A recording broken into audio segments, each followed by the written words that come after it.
রফিকুল ইসলাম মাদানী, এই যে একটা দৃষ্টিকটু মানবতা বলতে তো একটা বিষয় আছে, এগুলা ইসলামের নামে একটা পুরা ভণ্ডামি, ইসলামের নামে দুকামি, ইসলামের নামে মানুষকে প্রতারণার শিকার করতে আর কিছু। এই যে মামুনুর রশিদ কাসিমি, আবার রফিকুল ইসলাম মাদানী, এই যে একটা দৃষ্টিকটু মানবতা বলতে তো একটা বিষয় আছে, যেখানে গর্ভবতী অবস্থায় তালাক দেওয়া হারাম। একাধিক বিয়ে রাসূলুল্লাহ অনুমোদন দিয়েছেন, কোথাও উৎসাহ প্রদান করেন নাই। কোরআন, সুন্নাহ, ইজমা, কিয়াস, মুহাদ্দিসিনে কেরামের হাদিসের কিতাব, তাফসীরের কিতাব বলেন, মুস্তাহিদিনের কেরামের আমল বলেন, আমি রাসূলুল্লাহর যুগ থেকে আজ পর্যন্ত সমস্ত মুহাদ্দিস মুফাসসিরদের জীবনী গবেষণা করে দেখেছি, কোথাও একাধিক বিয়ের উৎসাহ কেউ প্রদান করেন। প্রয়োজনে জায়েজ রাখে, প্রয়োজনে জায়েজ আর উৎসাহ দুইটা কি এক জিনিস না ভিন্ন জিনিস? ভিন্ন জিনিস। যেখানে প্রেগন্যান্সি অবস্থায়, গর্ভবতী অবস্থায় তালাক দেওয়া হারাম, তালাক দেওয়া যাবে না, বরং গর্ভপাত হওয়ার পরে তাকে তালাক দিতে হবে। এই অবস্থায় আরেকটা করেছেন তো করেছেন, সেটার পক্ষে পুরা যুক্তি দাঁড় করাইলেন, সেটার পক্ষে অযৌক্তিক কথা বলে যাচ্ছেন, সেটার পক্ষে আপনি অনৈতিক, যেটা ইসলাম না সেটাকে ইসলাম বলে চালিয়েছেন। এক বক্তা আছে রফিকুল ইসলাম মাদানী, নাম শুনছেন না আপনারা? ভালো না? রফিকুল ইসলাম মাদানী শিশু বক্তা নামে কি ছিল, পরিচিতি লাভ করছে। শরীয়তে কোরআন, সুন্নাহ, ইজমা, কিয়াস, চারটা জিনিস দ্বারা আপনাদেরকে বুঝাবো একাধিক বিয়ের বিষয়টা আসলেও কি। এটা কি আসলেই সুন্নত, নাকি এখানে প্রয়োজনের খাতিরে শুধুই অনুমোদন? প্রয়োজনের খাতিরে শুধুই অনুমোদন। এবং এই ভুল মেসেজগুলো মানুষের কাছে যাওয়ার কারণে মানুষ আলেমদের প্রতি নেগেটিভ একটা মেজাজ তৈরি হচ্ছে, আলেমদের প্রতি খারাপ ধারণা জন্মাচ্ছে, আলেমদের প্রতি খারাপ চিন্তা চেতনা ঢুকাইয়া দিচ্ছে এই উল্টাপাল্টাগুলোর কারণে। বিশেষভাবে রফিকুল ইসলাম মাদানী একজন আছে, আরেকজন আছে একাধিক বিয়ে নিয়ে কাজ করে, মাওলানা মামুনুর রশিদ নামে এক ব্যক্তি আছে এআইবি গ্রুপে। দেখবেন সে শুধু একাধিক বিয়ের ফজিলত, একাধিক বিয়ে, একাধিক বিয়ে, একাধিক বিয়ে। অথচ একাধিক বিয়ের বিষয়টা কি কোনো দিন আদৌ কি সুন্নত ছিল কিনা? রাসূলুল্লাহ রসুলের জীবদ্দশায় আম্মাজান খাদিজার সাথে 24 বছর সংসার করছে। প্রথম স্ত্রী থাকা অবস্থায় দ্বিতীয় বিয়ে করার সুরত আছে কিনা শরীয়তে? নবীজির স্ত্রী যখন খাদিজা রাদিয়াল্লাহু তাআলা যতদিন ছিল 24 বছর, নবীজি কি দ্বিতীয় বিয়ে করছেন? কথা বলেন না। 24 বছর সংসার করা, তাহলে এটাও তো সুন্নত। আমি আবারও বলছি, একাধিক বিয়ে করার অনুমোদন আছে শরীয়তে, প্রায় 20 থেকে 22টি শর্ত সাপেক্ষে। এবার 22 শর্ত তো দূরের কথা, আপনি এক শর্ত মানেন কিনা এটা আগে দেখেন। আল্লাহ কোরআনে বলেন, ফানকিহু মা তাবা লাকুম মিনান নিসাই মাসনা ওয়া সুলাসা ওয়া রুবা। তোমরা ফানকিহু মা তাবা লাকুম, যাকে তোমার পছন্দ হয়, ফানকিহু মা তাবা লাকুম মিনান নিসা, মহিলাদের থেকে যাদেরকে তোমাদের পছন্দ হয়, মাসনা কয়টা? দুইটা, ওয়া সুলাসা তিনটা, ওয়া রুবা কয়টা? চারটা। আল্লাহ নিজে বলছে করো দুইটা, তিনটা, চারটা, যাকে পছন্দ হয়। এরপরে শর্তটা কি লাগাই দিছে আল্লাহ? ওয়াইন খিফতুম আল্লাহ তাআদিলু। ব্যাককলের দল কোরআনের আয়াত বুঝে না, ব্যাককলের দল কোরআনের আয়াতের তাফসীর বুঝে না। আয়াতের তরজমাটা যদি সামান্যতম বুঝতো, কোনো দিন দ্বিতীয় বিবাহ করার জন্য উৎসাহ প্রদান করার কোনো হাদিস সে বুঝে পাইত।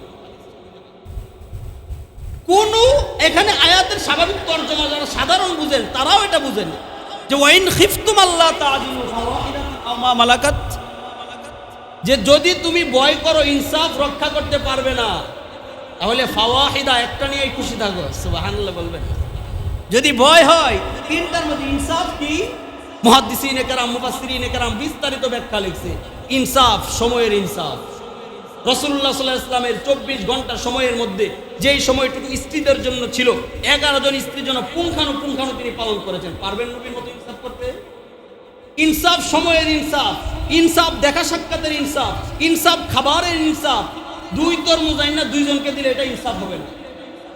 5 কেজি 10 কেজি 2 তরমুজ 2 জনকে দিছেন, এটা ইনসাফ না। মুহাদ্দিসিনে কেরাম বলেন 2 তরমুজ থেকে 4 পিস করো, একই তরমুজ থেকে 2 জনকে ভাগ করে দেওয়াটা হলো ইনসাফ। এবার এই ইনসাফ আপনি কোথায় পাবেন? হ্যাঁ, এত সোজা? এই ইনসাফ কোথায় পাবেন আপনি? রাসূলুল্লাহ সাল্লাল্লাহু আলাইহি ওয়াসাল্লাম 11টা বিয়ে কেন করেছেন? খাদিজা রাদিয়াল্লাহু তাআলা আনহা 24 বছর থাকা অবস্থায় দ্বিতীয় বিয়ে করেন নাই। এবার আসেন পরবর্তী বিয়ে কেন করলেন? 11টার 10টা বিয়ে ছিল ইসলাম, শরীয়ত, সামাজিকতা, রাষ্ট্রীয়তা, ধর্মীয়তা। কয়টা শব্দ বললাম? সামাজিক উন্নয়ন, রাষ্ট্রীয় উন্নয়ন, ধর্মীয় উন্নয়ন, এই 3 উন্নয়নের কারণে নবীজি 10টা বিয়ে করেছেন। তাহলে নবীজি কি তার নিজস্ব কোনো খায়াজাত পূরণের জন্য 11 জন বিয়ে করেছেন, নাকি 10টা বিয়েই করেছেন? কেন? ইসলামের স্বার্থে। কিসের স্বার্থে? প্রমাণ না হলে যদি নবীজির খায়াসাত অথবা নিজের মনের চাহিদা পূরণের জন্য বিয়ের অনুমোদন শরীয়তে জায়েজ থাকতো, তাহলে মুহাম্মদুর রাসূলুল্লাহ 25 বছরের যুবক 40 বছরের বেটিকে বিয়ে করেন কেন? তা বুঝেন নাই? এটা দ্বারা বোঝা যায় মুহাম্মদ যদি তার নিজের ব্যক্তিগত কোনো কারণে বিয়েকে বৈধ রাখতেন, ব্যক্তিগত কোনো কারণে বিয়ে করতেন, তাহলে 25 বছরের কোনো যুবক জেনে শুনে 40 বছরের বিবাহিত মহিলাকে বিয়ে করেন। এমনও হয়েছে, এই যে মামুনুর রশিদ যার কথা বললাম, তাওয়ের মেয়ে, অমুকের মেয়ে, সমুকের মেয়ে, তার বিয়ে এখন হয়ে গেছে 8 মাস। এটা আছে 4টা, বিয়ে করছে কয়টা? 9টা বিয়ে করছে। এগুলা ইসলামের নামে একটা পুরা ভণ্ডামি, ইসলামের নামে দুকামি, ইসলামের নামে মানুষকে প্রতারণার শিকার করতে, আর কিছু। যেমন রসুল করিম সাল্লাল্লাহু তাআলা সাল্লাম বিয়ে করেছিলেন 11টি। কয়টি বিয়ে করেছিলেন নবীজি? 11টি বিয়ে করেছিলেন। এই 11টি বিয়ে করা কি উম্মতের জন্য জায়েজ? কথা বলেন না। 11টি বিয়ে করা উম্মতের জন্য জায়েজ না না জায়েজ? তাহলে এটা শুধুই কার জন্য খাস? কথা বলেন না। এটাও সুন্নত, কিন্তু এটা সুন্নত না, এটা হাদিস। হাদিস আর সুন্নতের মধ্যে পার্থক্য আছে। হাদিস যেটা নবীজির সাথেই খাস, এটা উম্মতে করতে পারবে না। নবীজি একবার জীবনে প্রয়োজনে দাঁড়িয়ে পেশাব করেছেন, এটাও হাদিস। এটাও কি? এবার আপনি বললেন নবীজি দাঁড়িয়ে পেশাব করেছে, আমিও দাঁড়িয়ে পেশাব করি কারণে বেকারণে, এটা কি সুন্নত না হাদিস? হাদিস। এটা নবীজির জন্য খাস, উম্মত মানতে পারবে না। মেরে মুহতারাম ভাই, ঠিক তেমনি ভাবে শরীয়তের যে মিয়ার এবং মিকদার বলছিলাম, রাসূলুল্লাহর অনেকগুলো আমল আছে, শুধু কার সাথে খাস? কথা বলে না। নবীজির সাথে খাস, উম্মতের জন্য এটা করতে পারবে না, পালন করা যাবে না। এটা কেন? যেমন উদাহরণ দিলাম একটা, রাসূলুল্লাহর 11 জন স্ত্রী বিবাহ। আমাদের দেশে এই বিবাহ সংক্রান্ত এই মাসালাটা অতিরঞ্জন, অতিরিক্ত ইদানিং অনলাইনের মাধ্যমে বেশি শরীয়তের মিকদার এবং মিয়ার থেকে বের হয়ে অতিরঞ্জন করা হচ্ছে। মনে রাখবেন, কোরআন, সুন্নাহ, সাহাবায়ে কেরামের ইতিহাস এবং সাহাবাদের পরবর্তী জামানা সালফে সালিহিন থেকে নিয়া মুতাকদ্দিমিন, মুতাআখিরিন, বর্তমান যুগের উলামায়ে কেরাম পর্যন্ত আমরা গবেষণা করলে দেখি ঢালাওভাবে কারো জন্য 4 বিয়ে করা সুন্নত না। পৃথিবীর কোনো কিতাবে নাই 4 বিয়ে করা সুন্নত। পৃথিবীর কোনো কিতাবের মধ্যে কোনো হাদিস নাই 4 বিয়ে করা সুন্নত। পৃথিবীর কোনো মুস্তাহিদিন, কোনো মুফাসসির, কোনো মুহাদ্দিস, কোনো ব্যাখ্যাও লেখেন নাই 4 বিয়ে করা সুন্নত। এই কথাটা আপনারা শুনছেন না? 4 বিয়ে করা কি? কথা বলেন। সুন্নত কোথায় পাইছেন?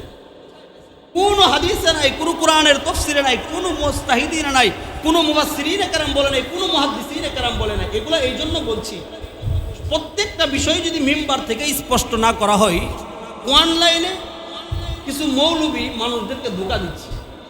তো মৌলবী কি করতেছে? মানুষদেরকে ধোঁকা দিচ্ছে, কঠিন পর্যায়ের ধোঁকা দিচ্ছে, এক প্রকার ভণ্ডামি করতেছে।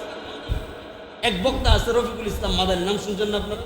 বলো না, রফিকুল ইসলাম মাদানী শিশু বক্তা নামে কি ছিল, পরিচিতি লাভ করছে। এলেম কালামের ধারাবাহিকতা নাই, বলতে পারলেই বড় বক্তা না, তো বয়ান করতে পারা এটা বড় আলেমের মাপকাঠি না। বহুত বড় বড় আলেম আছে, বহুত বড় বড় আলিয়ার কওমির টিচার আছে, তারা বলতে পারে না কিন্তু আলেম বড়। তাহলে বয়ান করতে পারে বড় বলাটাই বড় আলেম হওয়ার জন্য কিনা জরুরি না। এলেম কতটুকু আছে, এলমি গবেষণা কতটুকু আছে, এটা বুঝতে হবে। শরীয়তে কোরআন, সুন্নাহ, ইজমা, কিয়াস 4টা জিনিস দ্বারা আপনাদেরকে বুঝাবো একাধিক বিয়ের বিষয়টা আসলেও কি। এটা কি আসলেই সুন্নত, নাকি এখানে প্রয়োজনের খাতিরে শুধুই অনুমোদন? প্রয়োজনের খাতিরে শুধুই অনুমোদন। এবং এই ভুল মেসেজগুলো মানুষের কাছে যাওয়ার কারণে মানুষ আলেমদের প্রতি নেগেটিভ একটা মেজাজ তৈরি হচ্ছে, আলেমদের প্রতি খারাপ ধারণা জন্মাচ্ছে, আলেমদের প্রতি খারাপ চিন্তা চেতনা ঢুকাইয়া দিচ্ছে এই উল্টাপাল্টাগুলোর কারণে। বিশেষভাবে রফিকুল ইসলাম মাদানী একজন আছে, আরেকজন আছে একাধিক বিয়ে নিয়ে কাজ করে, মাওলানা মামুনুর রশিদ নামে এক ব্যক্তি আছে এআইবি গ্রুপে। দেখবেন সে শুধু একাধিক বিয়ের ফজিলত, একাধিক বিয়ে, একাধিক বিয়ে, একাধিক বিয়ে। অথচ একাধিক বিয়ের বিষয়টা কি কোনো দিন আদৌ কি সুন্নত ছিল কিনা? রাসূলুল্লাহ রসুলের জীবদ্দশায় আম্মাজান খাদিজার সাথে 24 বছর সংসার করছে। প্রথম স্ত্রী থাকা অবস্থায় দ্বিতীয় বিয়ে করার সুরত আছে কিনা শরীয়তে? নবীজির স্ত্রী যখন খাদিজা রাদিয়াল্লাহু তাআলা আনহা যতদিন ছিল 24 বছর, নবীজি কি দ্বিতীয় বিয়ে করছেন? কথা বলেন না। 24 বছর সংসার করা, তাহলে এটাও তো সুন্নত। আমি আবারও বলছি, একাধিক বিয়ে করার অনুমোদন আছে শরীয়তে প্রায় 20 থেকে 22টি শর্ত সাপেক্ষে। এবার 22 শর্ত তো দূরের কথা, আপনি এক শর্ত মানেন কিনা এটা আগে দেখেন। তাহলে একাধিক বিয়ে অবশ্যই শরীয়তে জায়েজ আছে, প্রয়োজনের অনুপাতে, শরীয়তের মেয়ারের অনুপাতে, এবং শর্ত সাপেক্ষে নাকি শর্ত ছাড়া। কথা বলে না। একাধিক বিয়ের অনুমোদন যে শরীয়তে আছে, এটা কি শর্তবিহীন না শর্ত সহ? কথা বলে না। শর্ত সহ। শর্তগুলো কি কি শুনেন। এবং রাসূলুল্লাহ সাল্লাল্লাহু আলাইহি ওয়াসাল্লাম খাদিজাতুল কুবরার সাথে 24 বছর সংসার করছে। এই 24 বছর প্রথম স্ত্রী থাকা অবস্থায় নবীজি কি করেন নাই? দ্বিতীয় বিয়ে করেন নাই। আসেন সাহাবীর কথা। হযরতে আলীর ব্যাপারে এক সাহাবী আয়েশা নবীজির কাছে প্রস্তাব দিলেন যে আমি আলীকে জামাই বানাইতে চাই। আলী কার জামাই ছিল?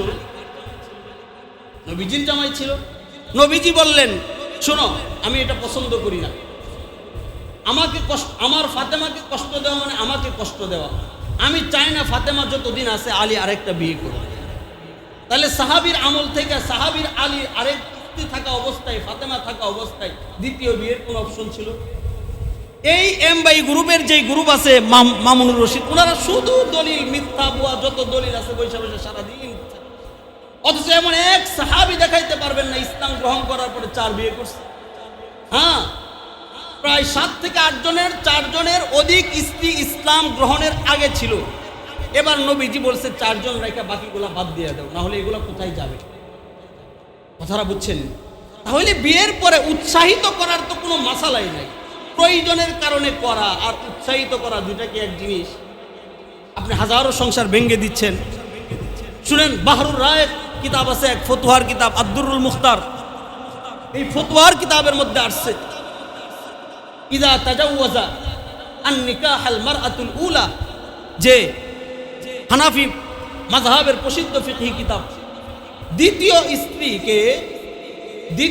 স্ত্রীকে কষ্ট না দেওয়ার লক্ষ্যে যদি গুনাহে লিপ্ত হওয়ার অধিক আশঙ্কা না থাকে, প্রথম বিবাহ বর্জন করা সওয়াবের, দ্বিতীয় বিবাহ বর্জন করা সওয়াবের কাজ।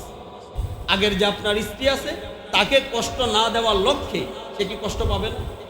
কথা বলেন। তাকে কষ্ট না দেওয়ার লক্ষ্যে আপনি যদি দ্বিতীয় বিবাহ বর্জন করেন, যদি শরীয়তের বহুত বড় কিছু ক্ষতি না হয়ে যায়, তাহলে দ্বিতীয় বিবাহ না করলে আপনার কি হবে? সওয়াব হবে।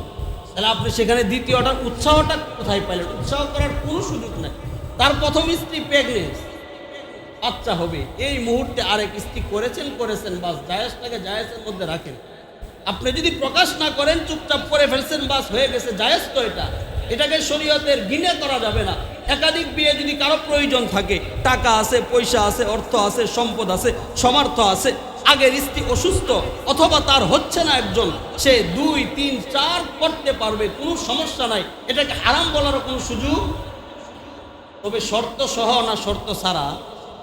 আল্লাহ কোরআনে বলেন, ফানকিহু মা তাবা লাকুম মিনান নিসাই মাসনা ওয়া সুলাসা ওয়া রুবা। তোমরা ফানকিহু মা তাবা লাকুম, যাকে তোমার পছন্দ হয়, ফানকিহু মা তাবা লাকুম মিনান নিসা, মহিলাদের থেকে যাদেরকে তোমাদের পছন্দ হয়, মাসনা কয়টা? 2টা, ওয়া সুলাসা 3টা, ওয়া রুবা কয়টা? 4টা। আল্লাহ নিজে বলছে করো 2টা, 3টা, 4টা যাকে পছন্দ হয়।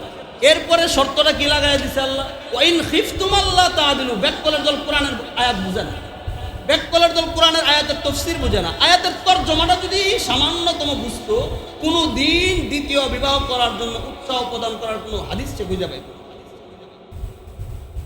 কোন এখানে আয়াতের স্বাভাবিক তরজমা যারা সাধারণ বুঝেন তারাও এটা বুঝেন যে ওয়াইন খিফতুম আল্লাহ তাআদিলু ফাওয়াহিদাতান আও মা মালাকাত, যে যদি তুমি ভয় করো ইনসাফ রক্ষা করতে পারবে না, তাহলে ফাওয়াহিদা একটা নিয়েই খুশি থাকো। সুবহানাল্লাহ বলবেন। যদি ভয় হয় 3টার মধ্যে ইনসাফ কি? মুহাদ্দিসিনে কেরাম, মুফাসসিরিনে কেরাম বিস্তারিত ব্যাখ্যা লিখছে।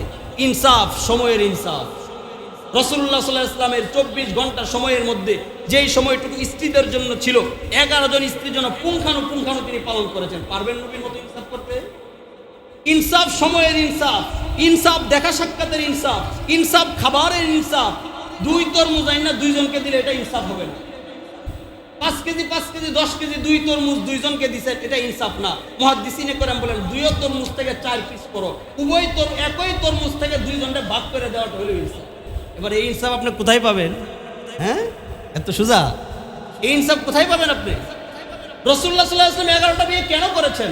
খাদিজা রাদিয়াল্লাহু তাআলা আনহা 24 বছর থাকা অবস্থায় দ্বিতীয় বিয়ে করেন নাই। এবার আসেন পরবর্তী বিয়ে কেন করলেন?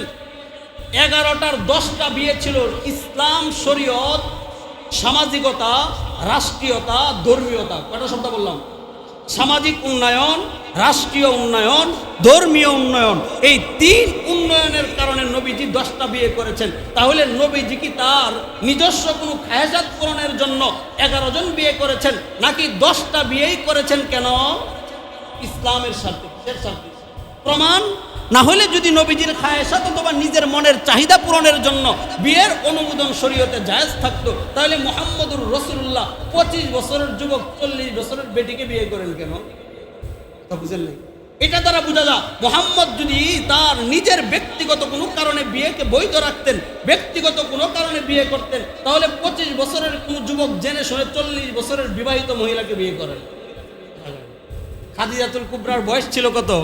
40 অথবা 45। বিবাহিত না অবিবাহিত ছিল? বিবাহিত ছিল। তাহলে মুহাম্মদ তার নিজের কোনো ইচ্ছা, নিজের কোনো চাহিদার কারণে দ্বিতীয় বিয়ে করেন না। এবার আসেন বিয়ে 10টা কেন করলেন? 1 নাম্বার, সাউদা রাদিয়াল্লাহু তাআলা আনহাকে বিয়ে করলেন কেন? তো বিয়ে করলেন এই কারণে, তাকে যদি বিয়ে করা হয় তিনি সমাজের বড় এক নেত্রী ছিলেন। কি ছিলেন? তাকে বিয়ে করার দ্বারা ওই সমাজের পুরা মানুষ ইসলামে আসবে, এই আশ্বাস নবীজি পাইছে। এর আগেও তার 3টা বিয়ে হয়েছে। এই সমাজের মানুষগুলাকে মুসলমান বানানোর জন্য তিনি বিয়ে করছেন। বলেন তো দেখি, মুহাম্মদুর রাসূলুল্লাহ নিজের কোনো স্বার্থে একাধিক বিয়ে করছেন না ইসলামের স্বার্থে বিয়ে করেছেন? আপনি মুহাম্মদের সাথে তুলনা দেন ইনসাফের ক্ষেত্রে, মুহাম্মদুর রাসূলুল্লাহর ইনসাফ কি ছিল? এবার আসেন আম্মাজান আয়েশা, যিনি একমাত্র কুমারী নারী ছিলেন। সবারই কি হয়েছে? বিবাহ হয়েছে। কুমারী নারী ছিলেন কে? আম্মাজান আয়েশা রাদিয়াল্লাহু তাআলা আনহা। আম্মাজান আয়েশার বয়স একেবারে অল্প ছিল। তাকে কেন বিবাহ করলেন? এটা আল্লাহ পাকের নির্দেশ। আম্মাজান আয়েশার বিয়ের প্রস্তাব সরাসরি পাঠাইছে কি? আল্লাহ পাঠাইছে। জানেন সহিহ বুখারীর হাদিস, একদিন জিবরিল আসছে, রুমালের মধ্যে একটা ছবি পেঁচায় নিয়ে আসছে 4 ভাঁজ করে। আয়েশা বলে, ইয়া রাসূলুল্লাহ দেখেন। দেখলো, রাসূলুল্লাহ মুস্কি হাসি দিছে। আরেকদিন আসছে। জিবরিল বলে, আপনার কোনো মন্তব্য নাই? দেখলেন কেমন লাগলো বাকি? রাসূলুল্লাহ সাল্লাল্লাহু আলাইহি ওয়াসাল্লাম বললেন, আল্লাহর যেটা ভালো লাগে সেটাই করুন। সুবহানাল্লাহ বলবেন। জামাই কি বলবে? সরাসরি যে আমার এটা পছন্দ হয়েছে, এটাই তিনি করুন। এবার পরের দিন সরাসরি আম্মাজান আয়েশার বিয়ের ঘটকালি জিবরিলের মাধ্যমে কইরা আল্লাহ নিজে আয়েশার সাথে নবীজি বিয়ে করে। ও কেন পড়াইয়া দিছে? আম্মাজান আয়েশার ব্রেন, মেধা ছিল অত্যন্ত তীক্ষ্ণ মেধা। আম্মাজান আয়েশার মেধা, বুদ্ধি, বিচক্ষণতার সাথে কোনো তুলনা হয় না। এই জন্য অনেক পুরুষ সাহাবী থেকে হাদিস হযরতে আবু হুরায়রার পরে সবচাইতে বেশি হাদিস বর্ণনা করছে আম্মাজান আয়েশা। আপনি বুঝেন আয়েশার সাথে নবীজির বিয়ে হয়েছে কেন অল্প বয়সে? আম্মাজান আয়েশার মাধ্যমে শরীয়তের হাজারো মাসালা আল্লাহ পাক প্রমাণ করে দিয়েছে। ঘরের ভিতরের মাসালা কি হবে, স্ত্রী সহবাস কেমনে হবে, সহবাসের পরে গোসলের পদ্ধতি কি হবে, সহবাসের পরে কাপড় পরিবর্তনের পদ্ধতি কি হবে, তাইমুমের বিধান কি হবে, ঘরের যেই স্ত্রী এবং স্বামী সংক্রান্ত যেই মাসালা, এটা যদি আয়েশাকে নবীজি বিয়ে না করাইতেন, নবীজি বিয়ে না করতেন, এই মাসালা দুনিয়ার উম্মত পাইতো না কোনোদিন। কথা কয়েন। তাহলে আম্মাজান আয়েশার সাথে নবীজিরকে আল্লাহ পাক বিয়ে পড়াইছেন কোনো কারণ ছাড়া, নাকি কারণ আছে? শরীয়তের স্ত্রীদের সাথে স্বামীর মাসালা, ঘরের যেই মাসলা মাসাইল আছে, এগুলাকে উম্মতি মুহাম্মদীকে পুঙ্খানুপুঙ্খানু জানানোর জন্য আম্মাজান আয়েশার সাথে নবীজির বিয়ের ব্যবস্থা হয়েছে। তাহলে এই গেল আম্মাজান আয়েশার সাথে। এবার আসেন অন্য স্ত্রী হযরতে হাফসা রাদিয়াল্লাহু তাআলার কারণ আছে, মাইমুনা রাদিয়াল্লাহু তাআলার কারণ আছে। এক ইহুদির, এক বড় রাষ্ট্রপতির মেয়েকে রাসূলুল্লাহ বিয়ে করেছে।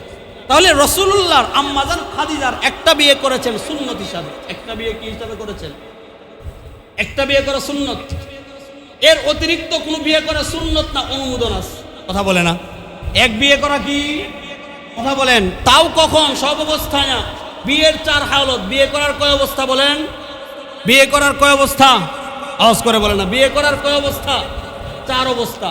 কখনো বিয়ে করা ফরজ, কখনো বিয়ে করা ওয়াজিব, কখনো বিয়ে করা সুন্নাহ মুস্তাহাব, কখনো বিয়ে করা হারাম। আপনার টাকা পয়সা নাই, 1 টাকাও, নিজে খাইতে পারেন না, রাস্তা রাস্তায় ঘুরেন। আপনার যৌন শক্তি নাই, আপনার শক্তি, শারীরিক কোনো শক্তি নাই, ক্ষমতা নাই, এই ব্যক্তির জন্য বিয়ে করা হারাম। ব্যক্তির জন্য বিয়ে করা কি? কারণ আপনাকে আল্লাহ এই অনুমোদন দেয় নাই আপনি বিয়ে আরেকটা করবেন।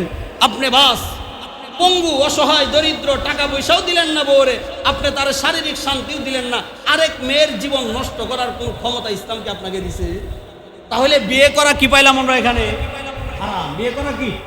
খালি বিয়ে করা সুন্নত, সুন্নত পাইছেন, আর দ্বিতীয় বিয়া, দ্বিতীয় বিয়া, তৃতীয় বিয়া করে পুরা অশান্তি, অরাজকতা সৃষ্টি করতেছে।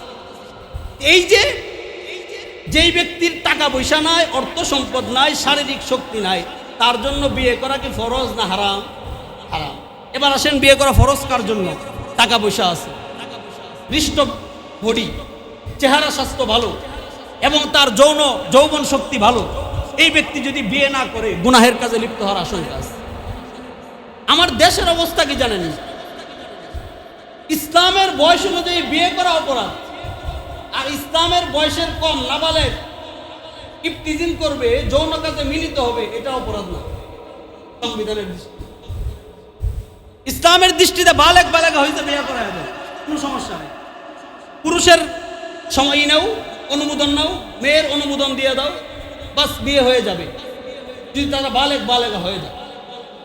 এটা রাষ্ট্রের কাছে সমস্যা। রাষ্ট্র বয়স নির্ধারণ করছে গুড়ার ডিম 21 বছর। প্রত্যেক জামানায় কি বয়সের কাঠামো এক থাকে? হ্যাঁ, প্রত্যেক জামানায় বয়সের কাঠামো এক কিভাবে থাকে?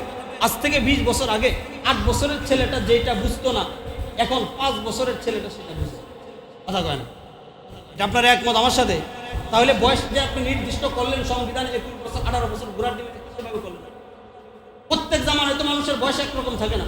আমাদের দাদার জামানায় যেই পুরুষ 25-এ যা বুঝতো না, এখন 15 বছরের ছেলে এটা বুঝে। কথা কয় না? তাহলে আপনি এক বয়স নির্ধারণ করে দিলেন, 21 বছরের নিচে, 18 বছরের নিচে বিয়ে করাইলে আপনার পুলিশ এসে হাজির, ধরে নিয়ে যেত। আরাম কাজে রাষ্ট্রীয় বিধান হিসেবে সম্মান শ্রদ্ধা যতটুকু করার করি, এর চাইতে অতিরিক্ত কিছুই করা যাবে না। বিয়ের আসর থেকে স্বামী স্ত্রীকে বাস উঠাই নিয়ে যাচ্ছে। আপনার তো বোঝা উচিত, প্রত্যেক জামানায় বয়স একরকম থাকে না। সে তারপরেও ইমামে আজম আবু হানিফার জামানায় বালেগের বয়স ছিল 15 পুরুষ, মেয়েদের বয়স ছিল 14, 16, পুরুষের 16। এখন আপডেট হইতে, এখন তো 10 বছরের ছেলেও এগুলো বুঝে, 12 বছরের ছেলেও এখন উল্টাপাল্টা সব বুঝে। তাহলে আপনি একরকম বয়স নির্ধারণ করা, এটাও কি হয় না? যুক্তিক হয় না। মানে মুহতারাম ভাই, যেটা বুঝাইতে চাইলাম, তাহলে রাসূলুল্লাহ সাল্লাল্লাহু আলাইহি ওয়াসাল্লামের একাধিক বিয়ে, একজন ব্যতীত অধিকাংশ 10 জন বিয়েই ছিল নিজের স্বার্থে না ইসলামের স্বার্থে? নিজের স্বার্থে নাকি সামাজিক স্বার্থে? নিজের স্বার্থে নাকি ধর্মীয় স্বার্থে? তাইলে সামাজিক, ধর্মীয়, রাষ্ট্রীয় 3 স্বার্থের নবীজি কি করেছেন? একাধিক বিবাহ করেছেন। তাহলে এবার আসেন, কোন ব্যক্তির সমর্থ আছে, প্রয়োজন আছে। দেখেন, প্রয়োজন সমর্থন বুঝবেন, প্রয়োজনও আছে, সমর্থন আছে, এবং ইনসাফ 1 নাম্বার। কিন্তু আল্লাহ পাক শর্ত কোরআনে যেটা দেয়া দিয়েছে এটা ফরজ। কোরআনে যেটা আসে এটা কি হয়ে যায়? ওয়াইন খিফতুম আল্লাহ তাদিলু ফাওয়াহিদা। যদি ভয় হয় তাহলে বিয়া কিন্তু একটা করা ফরজ। দ্বিতীয় বিয়া করা, তৃতীয় বিয়া করা, চতুর্থ বিয়ে করা যদি আপনি কি না করতে পারেন, ইনসাফ তাই বাকি 3 জনের মধ্যে ইনসাফ রক্ষা করতে না পারেন, তাহলে এক বিয়া করা সুন্নত থাকে না, ফরজ হয়ে যায়। কথা বলে না? আল্লাহ নিজেই তো বলছে ওয়াইন খিফতুম আল্লাহ তাদিলু ফাওয়াহিদা, যদি তোমার ইনসাফ রক্ষা করতে না পারো। এবার নিজেকে নিজে জিজ্ঞাসা করে যে আমার ইনসাফের কি অবস্থা, আমার আমলের কি অবস্থা, আমি কি পুঙ্খানু ইনসাফ রক্ষা করতে পারবো কিনা? এখন স্বজাতিদের ভাইয়ের কথাগুলো আমাদের কঠিনভাবে বলতে হচ্ছে, উপায় নাই। আমাদের আজ পর্যন্ত কালকে থেকে নিয়ে 15-20 জন ফোন দিচ্ছে, বিষয়টা কি আসলে যেভাবে তারা উপস্থাপনা করে, এই যে মামুনুর রশিদ কাসিমি, আবার রফিকুল ইসলাম মাদানী, এই যে একটা দৃষ্টিকটু মানবতা বলতে তো একটা বিষয় আছে। যেখানে গর্ভবতী অবস্থায় তালাক দেওয়া হারাম। কথা বলেন, স্ত্রী গর্ভবতী অবস্থায় স্ত্রীকে তালাক দেওয়া কি? আপনি তালাক দেখেন শরীয়তে তালাক জায়েজ না না জায়েজ? পছন্দ না অপছন্দ, বাস একই মশালা। তো আপনি তালাক নিয়ে তো কোনো গ্রুপ করলেন না যে তালাক দেন তালাক দেন, এ নিয়ে তো কোনো প্রচার প্রসার করলেন না। তাহলে আপনি একাধিক বিয়ের একই তো একাধিক বিয়েতে শরীয়তে অনুমোদন আছে, তবে উৎসাহী না, অনুৎসাহী না। একাধিক বিয়ে রাসূলুল্লাহ অনুমোদন দিয়েছেন, কোথাও উৎসাহ প্রদান করেন নাই। কোরআন, সুন্নাহ, ইজমা, কিয়াস, মুহাদ্দিসিনে কেরামের হাদিসের কিতাব, তাফসীরের কিতাব বলেন, মুস্তাহিদিনের কেরামের আমল বলেন, আমি রাসূলুল্লাহর যুগ থেকে আজ পর্যন্ত সমস্ত মুহাদ্দিস মুফাসসিরদের জীবনী গবেষণা করে দেখেছি, কোথাও একাধিক বিয়ের উৎসাহ কেউ প্রদান করেন। প্রয়োজনে জায়েজ রাখে, প্রয়োজনে জায়েজ আর উৎসাহ দুইটা কি এক জিনিস না ভিন্ন জিনিস? ভিন্ন জিনিস। যেখানে প্রেগন্যান্সি অবস্থায় গর্ভবতী অবস্থায় তালাক দেওয়া হারাম, তালাক দেওয়া যাবে না, বরং গর্ভপাত হওয়ার পরে তাকে তালাক দিতে হবে। এই অবস্থায় আরেকটা করেছেন তো করেছেন, সেটার পক্ষে পুরা যুক্তি দাঁড় করাইলেন, সেটার পক্ষে অযৌক্তিক কথা বলে যাচ্ছেন, সেটার পক্ষে আপনি অনৈতিক যেটা ইসলাম না সেটাকে ইসলাম বলে চালিয়েছেন। আমরাও বাস পাগলের দল, 50,000, 1 লাখ, 1.5 লাখ টাকা পর্যন্ত নিয়ে যায় বয়ান শুনে। আমাদেরকে 10-20,000 দিতে, 30,000 দিতে কষ্ট হয়ে যায়। ওদেরকে 1 লাখ 1.5 লাখ টাকা পর্যন্ত নিয়ে কি করে? এই সমস্ত তখন ছিল আওয়ামী লীগ, তার ব্যাপারে খুব বলছে, বিএনপি আসছে, বিএনপির ব্যাপারে এখন বলতেছে। তাদের টপিকই থাকে আলোচনার এটা, যে কারো বিরোধিতা করলে এটাই মনে আলোচনার টপিক বানায়। তাহলে আমরা যতটুকু বুঝলাম, একাধিক বিয়ে করা শরীয়তে কি আছে? জায়েজ আছে, তবে উৎসাহিত ভাবে না, অনুৎসাহিত ভাবে। কথাটা বুঝছেন আপনারা? এবং একজন শুধু আপনি সুন্নত দেখলেন, কি সুন্নত বলে? যে ফাতেমি মোহরি সুন্নত। ফাতেমি মোহরি কি? ফাতেমি মোহরের সুন্নত আমরা বলি না? সমর্থ আছে 20 লাখ 10 লাখ স্ত্রীকে মোহর দেওয়ার মতন, এই বেটাও সে নাকি সুন্নত মানে ফাতেমি মোহরি। এটা হচ্ছে আরেক বন্ডাল। কারো সমর্থ নাই, সে 10,000 দিবে মোহর, কোনো সমস্যা নাই। কারো সমর্থ আছে 10 লাখ দিব, যেই ব্যক্তির 10 লাখ দেওয়ার সমর্থ আছে, 10 লাখওয়ালা পরিবারে গিয়ে বিয়ে করছেন, আপনি যদি সেখানে গিয়ে ফাতেমি মোহরের গান বাজনা বলেন, ফাতেমি মোহরের বয়ান শোনান, এটা হচ্ছে আরেক কথা, বন্ডামের এবং 2 নম্বর কথা কয় না। আপনি বড় লোক জায়গায় বিয়ে করবেন, সুন্দরী রমণী ঘরে নেবেন, বংশীয় মেয়ে আনবেন, আপনার সমর্থ আছে, টাকা পয়সা আছে, সেখানে গিয়ে খুঁজেন হুজুর ফাতেমি মোহর দিব, খুব আবেগে। মোহরের ক্ষেত্রে এটা হচ্ছে আরেক প্রকার ভণ্ডামি। মোহরের বৈধ সুরত কি, উত্তম তরিকা কি? কারো কোনো কিছু দেওয়ার সমর্থ নাই, স্বামী স্ত্রীকে বোঝাপড়া হবে, 2 পক্ষ, আমার এতটুকু সমর্থ আছে, আমি এটা দিলাম, বাস। 10,000 হতে পারে, 20,000 হতে পারে।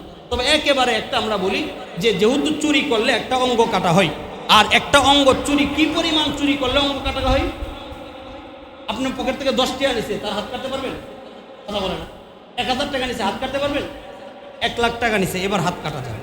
মানে ফুকাহায়ে কেরাম একটা উসুল বাইর করছে, না হলে তো আপনার ঘরের থেকে একটু সামান নিয়ে গেছে, আপনি হাত কেটে দিবেন। ইসলামে তো মানে বুকার ধর্ম না, ইসলামে তো বুকামি ভলদামি কাজ করে না। শরীয়ত একটা মূলনীতি নির্ধারণ করছে যে যদি কারো থেকে 10 দিরহাম, বর্তমান যুগের মনে করেন 1 লক্ষ টাকা অথবা 50, 60, 70 হাজার টাকার সম্পদ চুরি করে, তাহলে শরীয়তে ইসলামী স্টেট থাকলে তখন তার কি করা যাবে? হাত কাটা যাবে। তাহলে বোঝা গেল একটা হাতের একটা অঙ্গের দাম কত শরীয়তে? 70,000 বা 1 লাখ টাকা। শরীয়ত এটার উপর কিয়াস কইরা বলছে ঠিক আছে, তাহলে ওই মহিলার সাথে পুরুষের যে সম্পর্ক হয় ওইটাও তো একটা অঙ্গ, সুতরাং ওই অঙ্গেরও একটা নির্ধারণ দাম কত করলাম আমরা? 1 লক্ষ টাকা বা 80,000, 70,000 টাকা একটা সর্বনিম্ন মোহর কি করে নির্ধারণ করে। তবে কারো সামর্থ্য আছে, সুযোগ আছে দেওয়ার। রাসূলুল্লাহ সাল্লাল্লাহু আলাইহি ওয়াসাল্লাম এক স্ত্রীর মোহর দিতে বর্তমান জামানা প্রায় 40 টাকার উপর। রাসূলুল্লাহ ছিল, তার শ্বশুরে সব দিয়ে দিচ্ছে, আমি দিলাম, আপনি যতটুকু পারেন মোহর দিন। রাসূলুল্লাহ বলে আমার আসতে দিতে সমস্যা নেই, পুরোটা দিয়ে দেন। মোহরের দ্বারা নারীর সম্মান বৃদ্ধি পায়, মোহরের দ্বারা নারীর বংশীয় প্রভাব বিস্তার হয়, মোহরের দ্বারা নারী অন্য নারীদের মাঝে নিজেকে শ্রেষ্ঠ বলতে পারে। ইসলাম এটা নিষেধ করে না। আপনার সুযোগ আছে, সমর্থন আছে, আপনি 10 লাখ দেন, আর বন্ডামি মার্কা 10 লাখ দিয়ে বিয়ের আসর হইলে 10 লাখ 20 লাখ লেখা, জীবনেরই মোহর আদায় করে। বুকে হাত দিয়া বলেন তো কজনে মোহর আদায় করছে? আমি আমারটা পুরোপুরি আদায় করে দিচ্ছি, আলহামদুলিল্লাহ। তো বেশি দেয় নেই, যাই দিচ্ছি পুরোপুরি কি করছি? আদায় করি। তাই খেতে বাস, স্বামী তো আর বউ মহিলা তো চাবে না বা চাপও দিবে না, বাস চলতেছে চলুক, মাফ করে। আরে ভাই বলে মোহর দেওয়া লাগবে না, মাফ চাইলা, ক্ষমা চাইলা, এই করে। তো একটা অপরিচিত মেয়ে আপনার বউ, আপনি যদি বলেন, সে তো এমনিতেই খাতিরে বলবে ঠিক আছে দেওয়ার দরকার না, আসলে কি মন থেকে বলে বলছে, এটা তার পাওনা প্রাপ্য দিতে হবে আপনাকে। এটা এই জন্য যেটা লেখাইবেন, যেটা আপনার যেটুকু আপনার দেওয়ার রাইটস আছে, যোগ্যতা আছে, আপনি ততটুকু দিবেন, বেশি শরীয়তে দিতে বলে না। আবার যেখানে যোগ্যতা আছে সেখানে গিয়ে ফাতেমি মোহর সুন্নত বইলা শরীয়তটাকে মানুষ এতভাবে ব্যবহার করে, মানে ধর্মীয় ইমোশনাল কিছু হইলে এটা তো ধর্মীয় কাজ, অনেক সঠিক কথাটা অনেক মানুষে বলতে পারে, ধর্মীয় বিষয় বলতে গেলে এটা অন্যরকমভাবে নিয়ে যায়। এটা তো আপনি ইসলামকে ব্যবহার করলেন, এখানে ধর্মকে ব্যবহার করলেন, কথাটা ঠিক আছে নি? তাহলে ধর্ম ইমোশনালের জায়গা, এই জন্য এটাকে ব্যবহার করা যাবে না যত্রতত্র। এটাকে যেখানে যেটার বিধান যেভাবে দেওয়া আছে এভাবে বলতে হবে এটাকে। সেখানে আপনি ফাতেমা মোহর বইলা দিলেন, অথচ বাস ফাতেমা রাদিয়াল্লাহু আনহা সুন্নত এখানে দেখলেন, অথচ ফাতেমার ব্যাপারে 2 হাদিস আছে, সহিহ বুখারীর হাদিস আছে। ওই যে এক সাহাবী আসছে, আয়েশা বলছে যে আমি তো আমার মেয়েকে হযরত আলীর কাছে বিয়ে দিতে চাই, নবীজি ডাইরেক্ট নিষেধ করলেন। তাহলে যদি দ্বিতীয় বিয়েটা উৎসাহ প্রদান করার কোনো সুরত থাকতো, দ্বিতীয় বিয়ে যদি সুন্নত হইতো, নবীজি নিষেধ করতেন, স্পষ্ট নিষেধ করছে যে না, আমি এটা পছন্দ করি না, আমার মেয়ে যতদিন পর্যন্ত জীবিত থাকবে ততদিন তোমার ঘরে আরেক স্ত্রী আসবে, এটা আমি কি করি না। আপনি আলেম মানুষ, হুজুর মানুষ হয়ে যে এই যে 2 নাম্বারি 6 নাম্বারি কাজগুলো অনলাইনে প্রকাশ করতেছেন, এমন এক অবস্থা আসবে 10 বছর পরে কোনো আলেমের কাছে মানুষ বিয়ে দিতে চাবে না, কথা বলে না। এত নিশ্চিত দ্বিতীয় বিয়ে করবো, তৃতীয় বিয়ে করবো, আরেক বিয়ে করবো, কথা বলে না। এমন হবে কি না? আপনি তো ইসলামের ইমেজ নষ্ট করছেন, আমাদের ইমেজ নষ্ট করতেছেন। এই জন্য মেরে মুহতারাম ভাই, অবশ্যই যার যোগ্যতা আছে, টাকা আছে, পয়সা আছে, সমর্থন আছে, 1 নাম্বার ইনসাফ রক্ষা। নাম্বার শর্ত কি? ইনসাফ কি? টাকা পয়সা, থাকা খাওয়া, সময়, শ্রম। বাংলাদেশে এমন একটা পুরুষ দেখায় দেন, দ্বিতীয় বিয়ে করার পরে প্রথম স্ত্রীর প্রতি তার পুরাপুরি আকর্ষণ, মহাব্বত, ভালোবাসা থাকে, একটা দেখায় দেন, আসেনি? এটা স্বাভাবিক থাকবে না। এটা কুল্লু জাদিদ লাজিজ, আরবিতে প্রবাদ আছে, নতুন জিনিসের স্বাদ আলাদা, নতুন নতুনত্বকে নিয়ে ভালো লাগবে। আবার তৃতীয়টা করলে প্রথম দুইটার প্রতি একটু আগ্রহ কমে যায়। অথচ এই দ্বিতীয়টাও কিন্তু 1 নাম্বার ছিল, তৃতীয় নাম্বারটাও 1 নাম্বার ছিল, এবার চতুর্থ করছে, এবার এটা চলে গেছে 4th নাম্বার। এটা দুনিয়ার নিজাম, এটা সিস্টেম, অস্বীকার করার কোনো সুযোগ নেই। তাহলে আপনি নিজেকে আগে প্রশ্ন করেন, আমি ইনসাফ কতটুকু করতেছি। এমনও হয়েছে, এই যে মামুনুর রশিদ যার কথা বললাম, তাওয়ের মেয়ে, অমুকের মেয়ে, সমুকের মেয়ে, তার বিয়ে হয়ে গেছে 8 মাস, এটা আছে 4টা, বিয়ে করছে কয়টা বিয়ে করছে। এগুলা ইসলামের নামে একটা পুরা ভণ্ডামি, ইসলামের নামে দুকামি, ইসলামের নামে মানুষকে প্রতারণার শিকার করতে, আর কিছু। তাহলে আমরা মূল সামারা কি বুঝলাম? ধর্মীয় যে কথাটা বুঝাইতে চাইছিলাম, যে শরীয়তে ইসলামের মধ্যে কোরআন, সুন্নাহ, ইজমা, কিয়াস, সাহাবাদের আসর, ইমামদের বক্তব্য এবং মুফাসসিরিনে কেরামের বক্তব্য, মুহাদ্দিসিনে কেরামের বক্তব্য, সব কিছু মিলাইলে আমরা এতটুকু বুঝলাম, একেবারে প্রয়োজনের তাগিদে দ্বিতীয় বিবাহ করার অনুমোদন আছে, উন্নত কি আছে? দ্বিতীয় বিয়ে করার কি আছে? মা বোনরা খুব খুশি হয়ে যাবে, হুজুরের আপনারা খুব বিরক্ত হচ্ছেন মনে মনে, যাই হোক, তো এটা এমনি বললাম আর কি। তাহলে সব বক্তব্য কৌল মিলাইলে দ্বিতীয় বিবাহ করার শরীয়তে কি আছে? অনুমোদন আছে। কয় প্রয়োজনে, মানে শর্ত সাপেক্ষে না শর্ত ছাড়া? 1 নাম্বার শর্ত, পরিপূর্ণ আদেল বিল আদেল, একেবারে ইনসাফ যদি সব রক্ষা করতে পারে। প্রয়োজন আছে, তারপরেও যদি কেউ না করে, তার আমল নামে সব হবে। কথা বুঝছে? তার আমল নামে কি হবে? সব হবে। 1 নাম্বার কথা। দ্বিতীয় কথা, রাসূলুল্লাহ সাল্লাল্লাহু আলাইহি ওয়াসাল্লাম যে একাধিক করেছেন, ধর্মীয়, রাজনৈতিক, সামাজিক 3 স্বার্থের কারণে সাহাবায়ে কেরাম ইসলাম গ্রহণের পরে কোন সাহাবীকে নবীজি বলছে দ্বিতীয় বিয়ে করো, এমন একটা হাদিস আজ পর্যন্ত কেউ দেখাতে পারেন নাই। কিয়ামত পর্যন্ত সময় দিলাম, কেউ দেখাইতে পারবে। হ্যাঁ, সাহাবায়ে কেরামের 4 বউ ছিল যে বক্তব্য। হ্যাঁ, অনেক সাহাবী যেমন আব্দুর রহমান ইবনে আউফ, এরপরে আরো 2-3 জন সাহাবী এমন আছে যাদের ইসলাম গ্রহণের আগে 7 জন, 6 জন, 5 জন ছিল। বলেন তো দেখি, ইসলাম গ্রহণের আগে যার 7 স্ত্রী ছিল, নবীজি তাকে কি বলতে পারে? ইসলাম গ্রহণের পরে 7 জন রেখে দাও, এটা বলবে? বলবে। সবাই বাদ দিয়ে দাও, এটা বলবে? মানবিক না, নবী হিসাবে মানবিকের কথা বলেছেন যে যেহেতু শরীয়তে 4টা রাখা কি আছে, অনুমোদন আছে, সুতরাং 4 জনকে রেখে বাকিদেরকে তুমি কি করে দাও। এরপরে যে আয়াত, ফানকিহু মা তাবা লাকুম মিনান নিসাই মাসনা ওয়া সুলাসা ওয়া রুবা, আল্লাহ বলছেন যাদেরকে পছন্দ হয় 2টা, 3টা, 4টা করো। এই আয়াতের প্রেক্ষাপট, খালি তো আয়াতের তরজমা বললাম। কোরআনে আসছে যে তোমরা নামাজ, ওয়ালা তাকরাবুস সালাতা, নামাজের ধারে কাছেও যায় না। কারণ আমি আপনাদেরকে আয়াতের তর্জমা শুনাইলাম, আল্লাহ বলছে তোমরা নামাজের ধারে কাছেও যাও না। এবার আপনি এই আয়াতের তর্জমা নিয়ে দৌড়াদৌড়ি শুরু করছেন, হুজুরে কইছে নামাজের ধারে কাছে যাওয়া যাবে না। কথা বুঝছেন? অথচ এর আগে পরে কি আছে, কেন আল্লাহ বলেন এটা দেখতে হইব না। এই আয়াত নাজিল হয়েছে মদ খাওয়া যখন বৈধ ছিল শরীয়তে। মদ খাওয়া অবস্থায় বলছে শোনো, মাতাল অবস্থায় তোমরা নামাজের ধারে কাছে যাও না। কারণ একজন হযরত আলী মাতাল অবস্থায় নামাজে দাঁড়াইছে, নামাজে দাঁড়ায় বলতেছে কুলিয়া ইউল কাফিরুন আবুদু মা তাবুদুন আনতুমা আবিদুনা মা আবুদ। পুরো তর্জমা করে আলেছে। মূর্তি পূজকদেরকে বলতেছে তোমরাও যার ইবাদত করি আমরাও করি। মানে লা শব্দটা কি করছে, ওই যে মাথার মধ্যে মতের একটা রয়ে গেছে। আল্লাহ বলছে এই আজকে থেকে মদ খাইবা, কারণ একবারে তো হারাম করা যায় না, চারভাবে হারাম করছে। খাইবা ঠিক আছে, কিন্তু এটা খাওয়া অবস্থায় কই যাবে না, আমাদের দ্বারা কাছেও যাবে না। ঠিক ওইখানে যে বলছে 2টা 3টা 4টা করো, পরে কি কইছে এটাও দেখতে হবে। পরে বলছে যদি পারো না ইনসাফ রক্ষা করতে, এটা দেয়া থাকো 1 নাম্বার। এরপরে দ্বিতীয় কথা, দ্বিতীয় বিষয় যেটা বললেন সেটা হলো এই যে এই আয়াতটা কোন শানে নুজুল, প্রেক্ষাপটটা কি। এটা উহুদ যুদ্ধের পরে আয়াত নাযিল হয়েছে। তাহলে মক্কি জীবনের, উহুদ যুদ্ধ কি মক্কি জীবনে না মাদানী জীবনে? মক্কি জীবনের 13 বছর একাধিক বিয়ে করার কোনো প্রশ্নই নাই, কি নাই? কোনো আয়াত তো দূরের কথা, কোনো প্রশ্ন উত্তর কিছুই ছিল না। বলেন তো দেখি নবুয়তের জীবনের কত বছর? মোট 23 বছর। যদি এটা শরীয়তের কোনো সুন্নাত বিষয় হইতো, গুরুত্বপূর্ণ বিষয় হইতো, তাহলে এটাকে কি ইসলামের 13 বছর 15 বছর 16 বছর পরে এই বিধান নাযিল হইতো, আর আগেই নাযিল হইতো। তাহলে মক্কি 13 বছর জীবনে এই বিধান পাওয়া যায় না, মদিনা জীবনেও বদরের যুদ্ধে পাওয়া যায় না। উহুদ যুদ্ধের মধ্যে ঘটনা ঘটলো এই, অনেক সাহাবী শহীদ হয়ে গেছে। অনেক সাহাবী কি হয়ে গেছে? অনেক সাহাবী শহীদ হয়ে গেছে। ঘটনা দাঁড়াইলো এই, অনেকের একাধিক স্ত্রী ছিল, মানে অনেকের একাধিক না, সাহাবীরা শহীদ হওয়ার পরে তাদের যে স্ত্রী রয়ে গেছে, মেয়ে রয়ে গেছে, এটা নিয়ে একটা সমস্যা দেখা দিচ্ছে। যেমন এক সাহাবী ছিল, এক ব্যক্তি, তার অধীনে এক মেয়ে ছিল, তার বাবা মা উভয়জন যুদ্ধে কি হয়ে গেছে, শহীদ হয়ে গেছে। এবার এই লোক, ভদ্রলোক, এই সব সম্পত্তির লোভে আপন বাতিজিকে কি করছে, আপন বাতিজিকে বিয়ে করছে এই উদ্দেশ্যে যে সমস্ত সম্পত্তি কি করবে, সে ভোগ করবে। সমস্ত সম্পত্তি পেয়ে যাওয়ার কারণে সেটা বিয়ে করে ফেলছে। নবীজির কাছে বিচার গেছে, নবীজি চুপচাপ। এরপরে আরো অনেক সাহাবীরা আপনার শহীদ হওয়ার পরে তাদের স্ত্রী সন্তান রয়ে গেছে না, এদের দায়িত্ব কে নেবে? তখন আল্লাহ বলছে যদি কারো সামর্থ্য থাকে, আপনার যদি টাকা 10 লাখ 20 লাখ থাকে, ইসলামের স্বার্থে তারা শহীদ হয়েছে, শহীদের ফ্যামিলির দায়িত্ব নয়, এটা সবের কাজ। শহীদের ফ্যামিলির দায়িত্ব নেওয়া যেহেতু সবের কাজ, এই সবের জন্য যদি তোমার সুযোগ থাকে তুমি কি করো, এবার 2টা 3টা 4টা তুমি তাদের থেকে বন্টন করে এবার রাসূলুল্লাহ ভাগ বন্টন করে তাদের যাদের সমর্থন ছিল তাদেরকে দায়িত্ব দিয়েছে। তাহলে এটা কি প্রয়োজনের কারণে দিছে না অপ্রয়োজনে দিছে? তাহলে প্রয়োজনের কোনো মাসালাকে অপ্রয়োজনের সময় ব্যবহার করা যায়?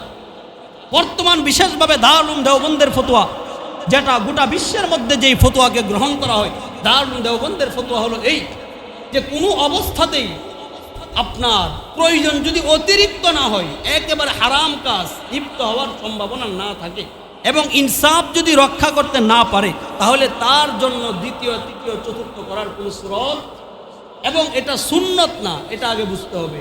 এটা অনুমোদন, বৈধ, এটা কি অনুমোদন আছে, প্রয়োজনে বৈধতা দেওয়া হয়েছে, তবে এটাকে সুন্নত বলে চালিয়ে দেওয়া, এটা ইসলামের নামে এক প্রকার জালিয়াতি এবং অন্যায়। তাহলে আমি যেটা বুঝাইতে চাইলাম আপনাকে, শরীয়ত নিয়ে আমাদের মধ্যে 2 ধরনের অবস্থা কাজ করে। কেউ অতিরিক্ত বাড়াবাড়ি করতেছি, কেউ অতিরিক্ত সারাসারি করতেছি। আপনি যদি বাড়াবাড়ির দলে থাকেন আপনি একটু কমিয়ে নিয়ে আসেন, যদি আপনি ছাড়াছাড়ির দলে থাকেন আপনি আরেকটু বাড়িয়ে দেন।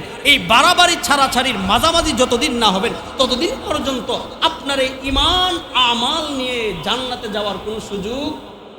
আল্লাহ পাক রব্বুল আলামিন আমাদেরকে পরিপূর্ণ কোরআন সুন্নাহ ইজমা কিয়াস অনুধাবন করে বাড়াবাড়ি এবং ছাড়াছাড়ির পথ বর্জন করার তৌফিক দান করুন। নাসরুম মিনাল্লাহ ওয়া ফাতহুন করিম।